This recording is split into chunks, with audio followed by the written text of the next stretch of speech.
Shalom Obracha. Une question qu'on se pose souvent, nous avons l'occasion d'éteindre des bougies, d'éteindre une allumette. La question qui se pose, c'est est-ce qu'on peut le faire en soufflant dessus?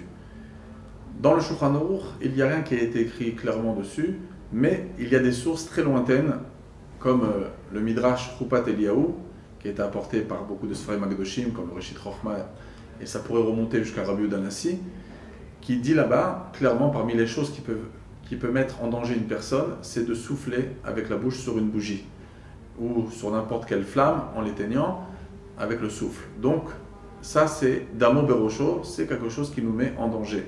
Ça a été apporté quand même par des grands décisionnaires, comme le Kaf HaChaim Yaakov Sofer, Rabbi Yaakov Sofer, dans son Sefer sur Yoredea, Siman Kuftet Zain, Sif Katan Tetvav, Kuftet Vav, et également par le Ben Ishraï dans Parashat Pinchas, et dans de nombreux Sfarim Magdoshim. C'est pour cela qu'il vaut mieux éviter de le faire, malgré que certains veulent permettre, quand ce sont des occasions a priori de mitzvah, comme Erev Shabbat, lorsqu'on veut éteindre l'allumette. Alors c'est sûr que l'opinion ashkénaze est d'interdire d'éteindre une allumette après l'allumage des bougies, puisqu'on a la crainte que la dernière bougie pourrait faire rentrer le Shabbat. Mais pour les Faradim qui se reposent sur l'opinion que le Shabbat ne rentre pas avec l'allumage des bougies, alors il y en a qui veulent permettre d'éteindre avec le souffle parce que c'est l'idvar mitzvah.